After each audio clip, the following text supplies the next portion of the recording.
पिंजरा पिंजरा रे. जोशीबुवांनी बरोबर दुपारी 12चा मुहूर्त काढलाय आणि हो ठरल्याप्रमाणे त्याच्या आधी साखरपुडा उरकून घेऊया. सगळे एकाच दिवशी आपण संपवून टाकू म्हणजे दुसऱ्या दिवसापासून पोरं संसार करायला मोकळी काय. हो सोन्याच्या राशीत दगड ठेवल्याने दगडाचं सोनं होत नाही, दगड दगडच राहतो. या असल्या दगडांच्या समोर बांगड्या भरण्याची पाळी माझ्यावर अजून तरी नाही आली. असं घरातल्या माणसांना दुखवून कसं चालेल. घरातली माणसं म्हणजे सोनं असतात ग. सासूबाई घरातली माणसं ना, ही आपल्या घरातली नाही. मला सांगा तुम्ही हिच्या लग्नाच्या बांगड्या भरलेलं कुणाला तरी पाहिलात का? आम्ही नाही भरल्या हिच्या लग्नाच्या बांगड्या, त्यामुळे ही आपल्या घरातली सून होऊच शकत नाही. हा शालू आणि हे मंगळसूत्र. अरे वा काय चॉईस आहे. कळलं तात्या का अभिमान वाटतो मला माझ्या भावाचा. काय नजर आहे. अरे नजर नाही ज्वारीची नजर आहे ज्वारीची. हा शालू त्या अक्काच्या नारायणीवर काय खुलून दिसल. नारायणीवर म्हणजे हे सगळं मी आनंदीसाठी निवडले तात्या, नारायणीसाठी नाही. अहो प्रिय चिरंजीव हो मंगळसूत्र तुम्ही तुमच्या आवडीच्या पोरीच्या गळ्यात बांधणार आहात.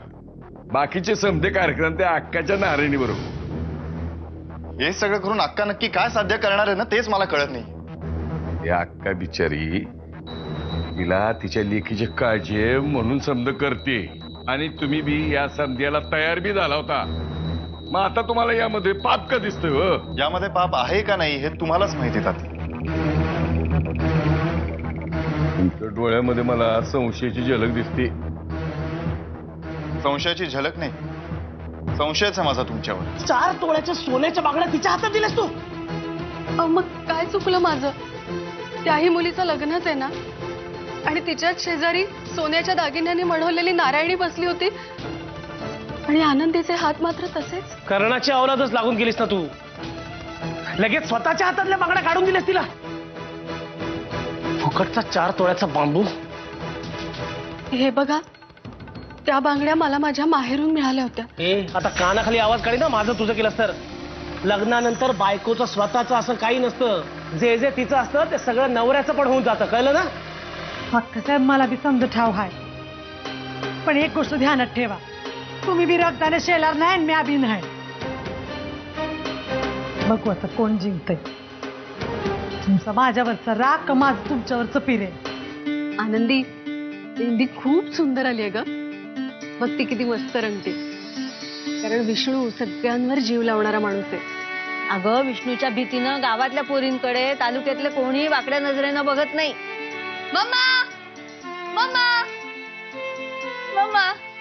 अगं काय झालं? मी आत्ताच बाबांना मेहंदी दाखवून आले. बाबा म्हणाले तुझ्या इतकी सुंदर कुणाचीच मेहंदी नसेल.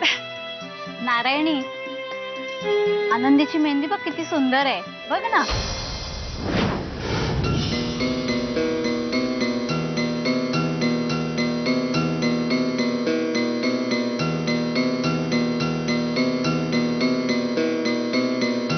अशी डिझाईन मला का नाही काढली.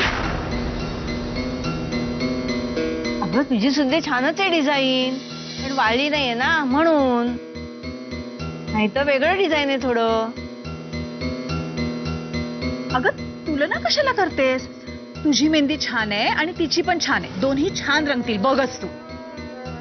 नाही नारायणी त्यांची मेहंदी जास्त झाक आहे. माझी प्रत्येक गोष्ट छानच असते. माझी मेहंदी आणि माझा होणारा नवरा सुद्धा. बरं आनंदी काय अक्षर काढायचं हातावर.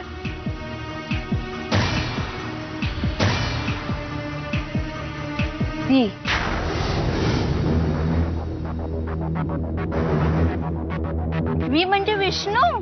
अगं विष्णूचं नाव पहिल्यांदाच इंग्लिश मध्ये लिहिलं जाणार.